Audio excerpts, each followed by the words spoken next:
Assalamualaikum warahmatullahi wabarakatuh. Mohon izin pimpinan, lapor Taruna Remaja, nama Nanda Mulia Marten, nomor pokok Taruna 1902-019. Baiklah, pada video kali ini saya akan menjelaskan mengenai alternator. Alternator adalah pekerja keras di industri pembangkit listrik. Itu mampu menghasilkan daya AC pada frekuensi tertentu. Ini juga disebut sebagai generator sinkron listrik diproduksi di alternator dengan induksi elektromagnetik. Untuk menghasilkan listrik dalam sebuah kumparan, baik kumparan tersebut harus berputar sesuai dengan medan magnet, ataupun medan magnet harus berputar terhadap kumparan tersebut. Dalam kasus alternator, pendekatan yang terakhir digunakan. Kumparan rotor dan angker adalah dua bagian utama dari sebuah alternator. Rotor menghasilkan flux magnet yang berputar. Kumpulan angker bersifat stasioner dan flux magnet berputar yang terkait dengan rotor menginduksi listrik pada kumparan angker. Jenis rotor yang digunakan sini dikenal sebagai rotor kutub yang menonjol. Untuk mendapatkan wawasan yang lebih baik tentang cara kerjanya, mari kita pertimbangkan sebuah rotor dengan hanya 4 kutub. Kumparan rotor bersemangat dengan sumber daya DC. Medan magnet yang dihasilkan di sekitarnya akan ditampilkan. Rotor dibuat berputar dengan penggerak utama.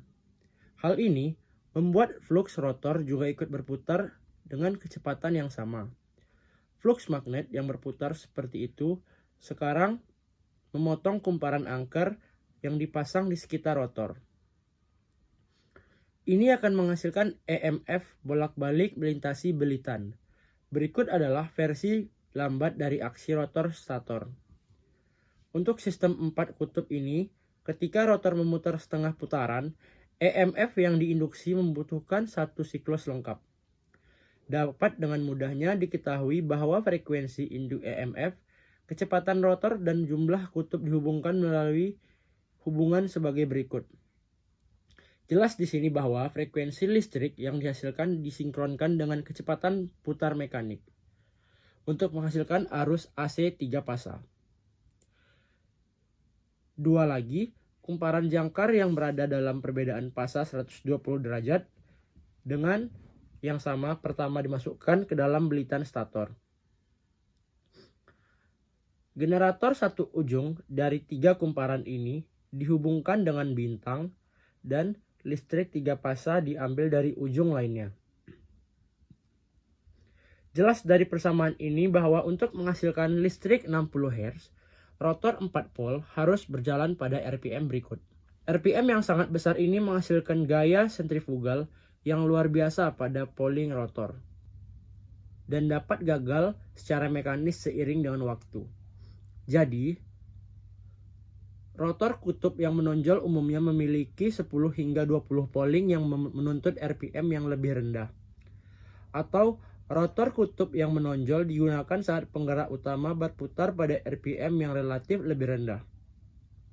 Inti kutub digunakan untuk secara efektif mentransfer flux magnet yang dibuat dengan lamina yang cukup kuat.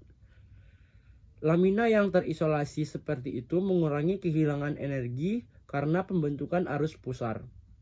Gulungan angker dari sistem jajak pendapat 3 pasa, 12 ditampilkan di sini. Inti stator digunakan untuk meningkatkan transfer flux magnet. Arus DC disuplai ke rotor melalui sepasang cincin selip. Arus DC disuplai dari sumber eksternal atau dari generator DC kecil yang dipasang pada penggerak utama yang sama. Alternator semacam itu disebut self-exciting dengan variasi beban, tegangan keluaran terminal menjaga tegangan dalam batas yang ditentukan. Regulator tegangan otomatis membantu dalam mencapai ini. Pengaturan tegangan dapat dengan mudah dicapai dengan mengontrol arus medan. Jika tegangan terminal di bawah batas yang diinginkan, AVR meningkatkan arus medan, demikian kekuatan medan. Ini akan menghasilkan peningkat tenaga terminal.